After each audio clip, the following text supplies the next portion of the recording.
Adolfo Pérez, qué rico tenerlo en semana, más para hablar de este tema del Tino Asprilla y sus 30 años después de haber estado en el fútbol italiano y de haber triunfado como ese colombiano que nos hizo madrugar.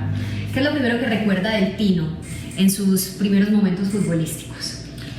Pues a ver, Pilar, de un jugador como Asprilla yo creo que uno no se le olvida nada. Primero porque él como jugaba es como persona. Él es un personaje del fútbol y un personaje de la vida.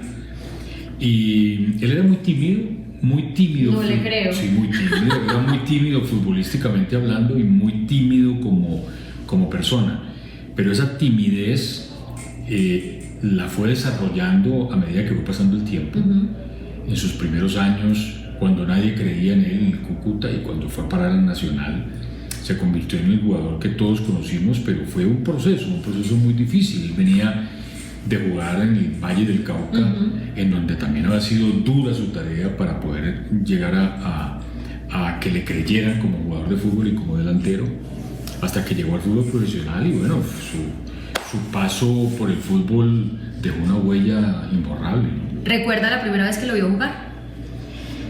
Muy difícil, pero sí me acuerdo de un partido con el Cúcuta Deportivo de hace, pues, de sus primeros años. Me acuerdo de un partido en el que no le fue muy bien, en el que la crítica lo despedazaba, porque yo recuerdo mucho que ese día casualmente se paró 2 veces en el balón.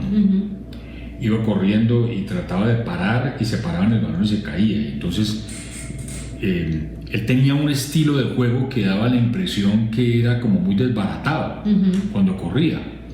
Y lo que estaba haciendo es que tenía, yo por eso lo llamo, no tengo otra manera de describirlo, como una timidez en su físico, que después él soltó y se convirtió en uno de los jugadores más rápidos del mundo, en uno de los tarancos más largos que ha habido en el fútbol colombiano y en el fútbol internacional. Pero él al principio, la coordinación de sus piernas no era la más adecuada, pienso yo, y por eso era que se caía tanto, por eso era que le hacían tantas faltas.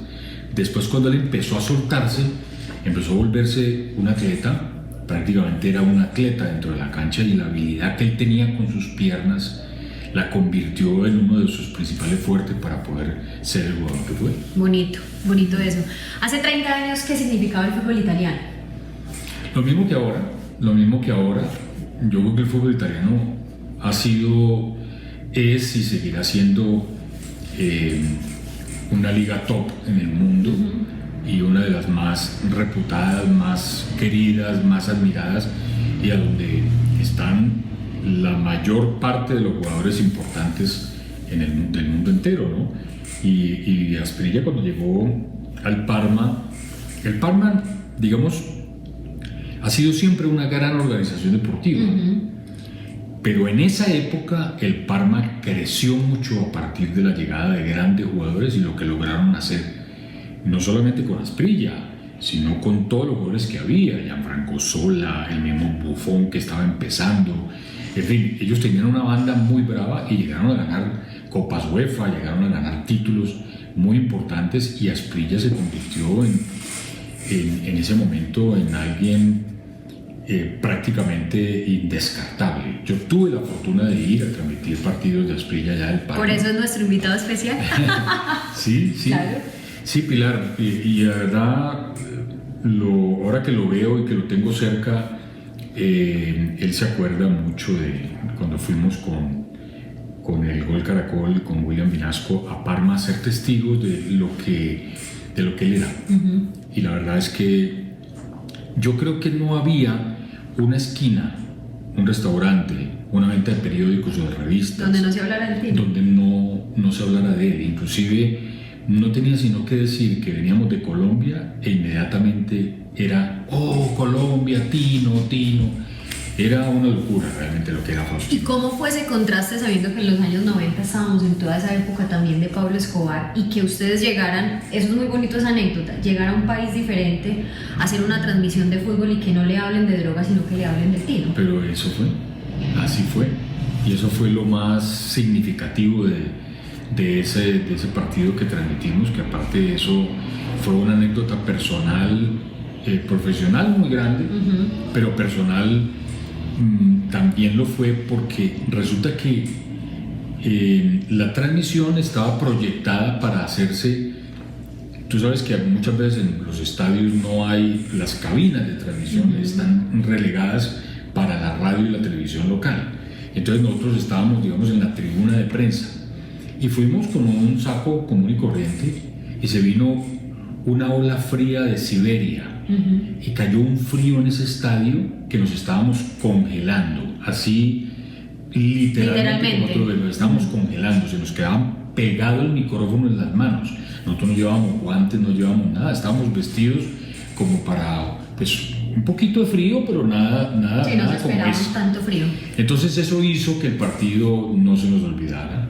Ese día Faustino jugó con el Parma, creo que fue un partido contra el Nápoles, no me acuerdo muy bien cuál fue el rival, pero fue un partido en el cual el Tino brilló como siempre. Después nos fuimos a cenar con él, nos llevó a su casa, un gran anfitrión, un gran personaje del fútbol, sin ninguna duda. ¿Se acuerda de esos jugadores que llegaron antes del Tino a Europa? ¿Me puede nombrar algunos? Sí y no, pero sí, porque pues hubo varios, pero pues ninguno con tanto brillo. Pues es decir, a Europa llegó desde Ernesto Díaz, que jugó en el Brujas de Bélgica. Pasaron otros jugadores antes que el Tino, pero ninguno dejó tanta huella como él. Es decir, él fue el primero. Después, obviamente, llegaron muchos más que incluso pues lo han superado, no en títulos, o bueno, sí en títulos, pero no jugando como jugó el Tino Asprilla. Porque es que el Tino no solamente jugaba bien, sino que era la figura del equipo, él era el titular del equipo. Y entonces a cada rato uno escuchaba: oh, Tino ha fatto un gol, y era titular de todos los fines de semana, los lunes. El gol de Asprilla, hizo muchísimos goles allá en Italia, y todos de una gran factura. Entonces fue un jugador muy importante en el fútbol italiano, sin ninguna duda. Ayudó a crecer el fútbol colombiano de los años 90, Tino, donde no había tampoco muchos ídolos, obviamente sí los había, pero no en cantidad, y donde, como lo hablábamos, el país estaba sumido en las bombas de Pablo Escobar. Claro, pero yo diría que más que ayudar, hizo que los empresarios y el fútbol europeo volteara la mirada hacia el fútbol colombiano, porque para nosotros, digamos que la transferencia de Asprilla fue una cosa multimillonaria, para ellos no. Ellos, acostumbrados a llevar jugadores por encima de los 20, 30 millones de dólares, era absolutamente normal. La transferencia del Tino, de lo que se supo acá, estuvo por debajo de los 10 millones, pero para la época y para nosotros fue una cosa realmente estrambótica lo que se pagó por él. Pero él abrió puertas, sin ninguna duda. Él abrió puertas y las abrió bastante anchas. Y a partir del Tino, pues se fueron muchos jugadores de aquí también. Cuentan los abuelos que el Tino Asprilla los hacía madrugar, y que además de eso, incluso como se jugaban los domingos los partidos, a veces hasta se corría la Santa Misa solo por ver jugar al Tino. ¿Eso es verdad, Adolfo? Pues yo no lo sé, porque yo, generalmente, como ese es mi trabajo, pues yo no me los perdía, los veía mucho. Además, porque recuerda una cosa, Asprilla llegó a la selección Colombia a traer ya una experiencia europea. Y cuando Asprilla era llamado a la selección Colombia, a esa gran selección Colombia que todos conocimos y que tuve la fortuna de transmitir y de ser testigo, había que ver lo que él hacía allá, porque era casi que la referencia de lo que iba a llegar a ser acá. Entonces, si él estaba en un buen momento, o por el contrario, estaba golpeado, estaba lesionado, pues eso, digamos, tenía una influencia directa en los partidos de la selección, que nos peleamos la eliminatoria suramericana en esa época como la peleamos hoy en día. O sea, era muy importante que Asprilla estuviera bien. Muchas veces jugó lesionado en la selección Colombia. Eso lo vinimos a saber ahora que hablamos con él y que nos cuenta. En el anecdotario. Exacto, en el anecdotario nos cuenta, pero en esa época se escondían muchos golpes y muchas lesiones con tal de que él, por el amor a su camiseta de la Selección Colombia, venía a jugar con la selección. Eso desde lo futbolístico, desde la sociedad, ¿qué significaba el tino? Alegría, alegría. Es que el fútbol le ha dado a este país, más que títulos, muchas alegrías. Sí. Si tú te pones a mirar, son muchas más las derrotas que los triunfos y los éxitos. Sí. El fútbol colombiano tiene a nivel de selección solamente un título, pero tiene varias clasificaciones mundiales y eso produjo mucha alegría. Tiene varios mundiales y estar en un mundial de fútbol produjo mucha alegría sin haber ganado mucho, hasta pues lo que pasó en Brasil, que ha sido lo mejor. Pero Brasil 2014. exacto, pero fíjate que sin ganar mucho, el fútbol colombiano a nivel de selección le ha dado mucha alegría al país, y los jugadores que han brillado en el exterior han sido motivo de madrugadas para verlo jugar, de estarlo siguiendo permanentemente, hasta nuestros días, en donde ya la gente empezó a preguntarse si los éxitos de ellos por allá deberían ser celebrados por acá, cuando en la Selección Colombia esos éxitos no han podido ser. Lo que pasa es que los jugadores de aquella época, incluido el Tino, ganaban allá y ganaban acá. O sea, hacían goles allá y venían y los hacían con la Selección Colombia. Entonces, eso es lo que realmente hizo Moñona, ¿no? Lo que significó mucho para el fútbol colombiano, que ese nivel adquirido en Europa, ese nivel que ellos lograron mostrar allá, también lo tuvieron en la Selección Nacional. Imaginémonos dos fenómenos, Adolfo, para ver usted qué piensa. El fenómeno Tino Asprilla de hace 30 años combinado con el fenómeno de hoy de las redes sociales, del marketing, de la venta de camisetas. ¿Cómo hubiera sido eso? No, una locura. Una locura.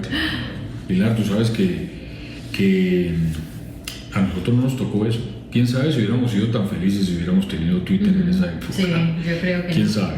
sabe? No sé, pues hoy en día la crítica es muy, pero muy despiadada, digamos así, a través de las redes sociales, que se convirtieron en un medio de información y a la vez de desinformación. Tal cual. Es un medio de comunicación, a veces buena, y De construcción y destrucción. Sí, a veces buena, una comunicación a veces buena, porque tú te enteras de muchas cosas, y a veces mala, porque también hay demasiadas noticias falsas. En aquella época nosotros no teníamos eso, era lo que pasaba en la radio, lo que decíamos en la radio, lo que transmitíamos en la televisión y lo que aparecía en los medios escritos, no era nada más. O sea, era simplemente la manera de informarse estaba a través de eso. Y la gente opinaba a través de cartas. A veces llegan cartas como la canción de Rafael, y había en los medios de comunicación quien la recibía y quien nos comentaba lo que la gente escribía a través de las cartas.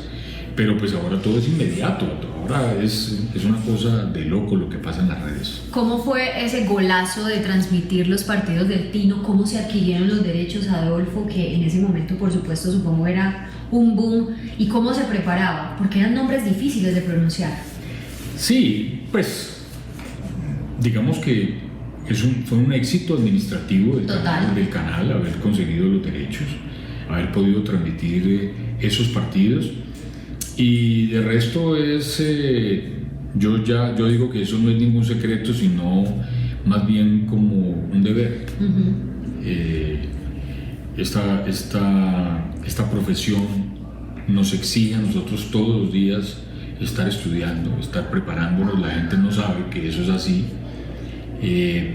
Yo cada que cuento lo que hacíamos en el Mundial de Brasil, que no sé si la gente se acuerda, yo no puedo estar con aire acondicionado en tierra, en clima caliente, porque el aire acondicionado es muy malo para la voz. Me pasa lo mismo. Y nosotros llegábamos con una responsabilidad enorme de transmitir un partido diario, a veces dos, durante 35 días en el Mundial de Brasil. O sea, no te puedes enfermar, es imposible. No hay espacio para la enfermedad. Entonces imagínate que en Brasil hacía muchísimo calor, sin aire acondicionado, y fuera de eso no podías abrir las ventanas porque estaba el famoso mosquito chikungunya, ¿te acuerdas? Ok, claro. Entonces se metía el mosquito, entonces tenías que tener ventanas cerradas, calor completo, estudiando en ropa interior todos los días y sudando como en un sauna.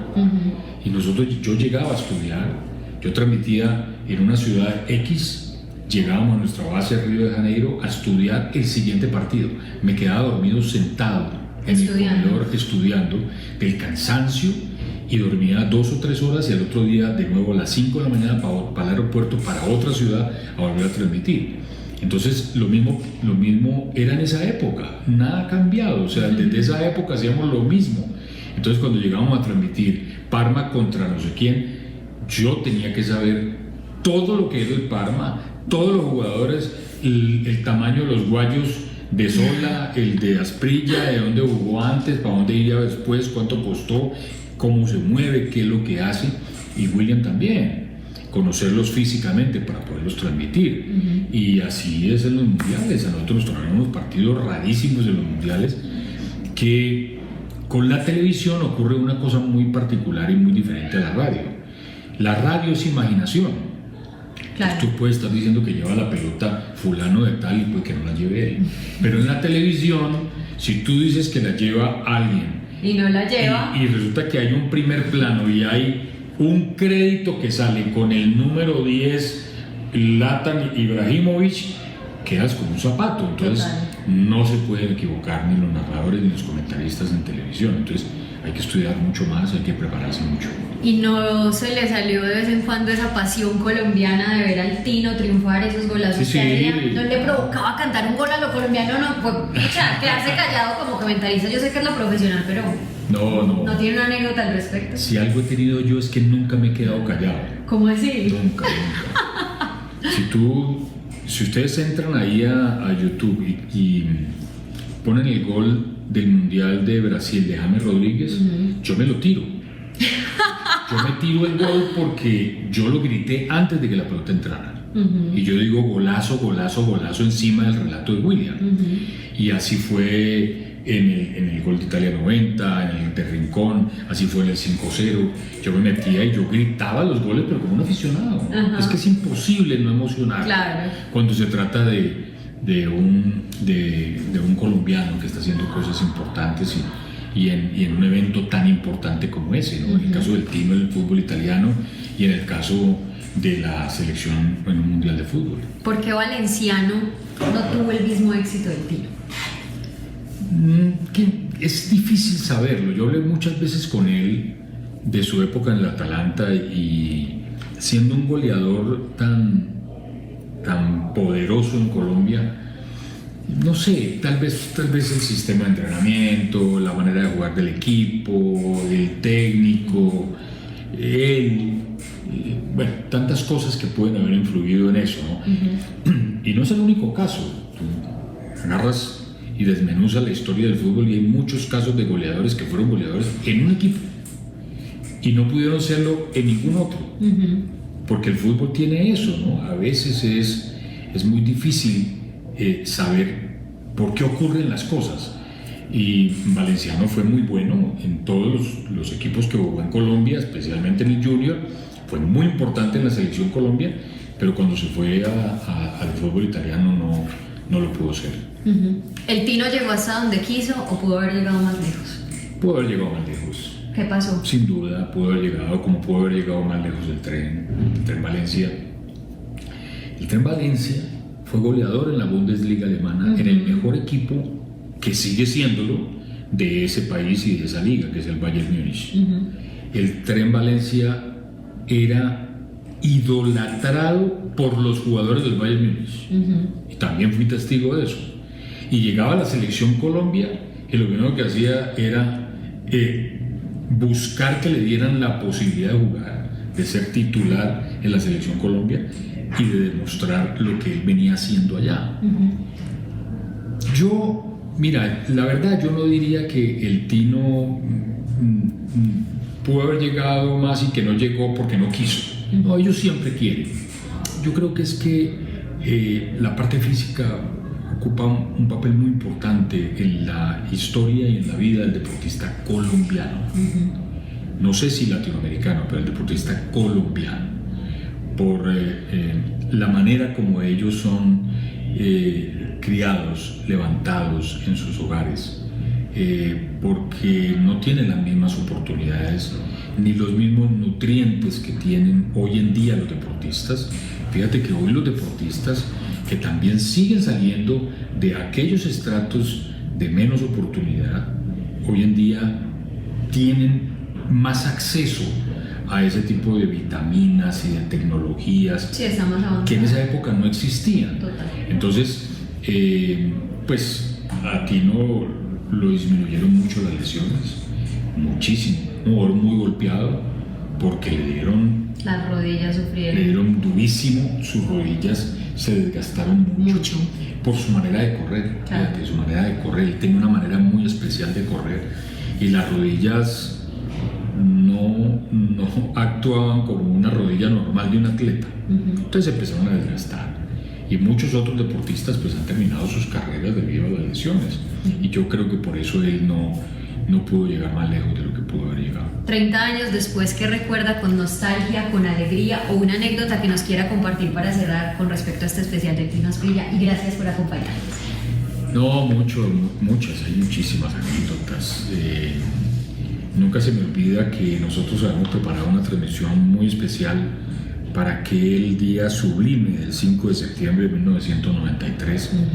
Y en el Monumental el Tino salió a estrenar un celular que nos habían regalado a la cancha, pero más que estrenarlo, porque él no estaba hablando con nadie. Él dice que estaba hablando con su empresario, con Mascardi, pero él no estaba hablando con nadie, la llamada se colgó.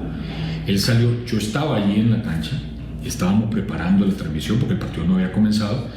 Le gritaban de todo en la tribuna, de todo, le decían de todo, los epítetos, las groserías más grandes a él, pero él lo hizo a propósito para desgastarlos a los hinchas, para que cuando ya saliera Colombia dejaran de gritar. Nunca dejaron de gritar, por supuesto, pero lo hizo de una manera muy chistosa, digamos así, muy valiente de su parte, y se me quedó grabado ese hecho que también él cuenta, ¿no? Él también cuenta como una de las anécdotas de tantas que se han sabido de lo que fue ese maravilloso 5-0 en Argentina. ¿Hace falta un Tino en la selección actual? No, yo creo que lo hay.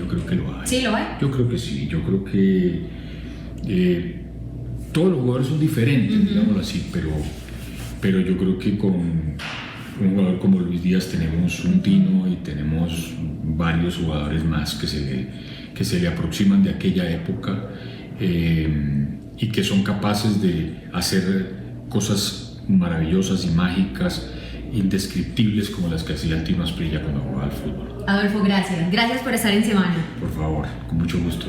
Él era Adolfo Pérez, yo creo que hace parte de esa historia con William Vinasco de esos 30 años que hoy estamos recordando del Tino Asprilla en el fútbol italiano. Nosotros somos Semana TV y estamos a un clic de distancia. Chao.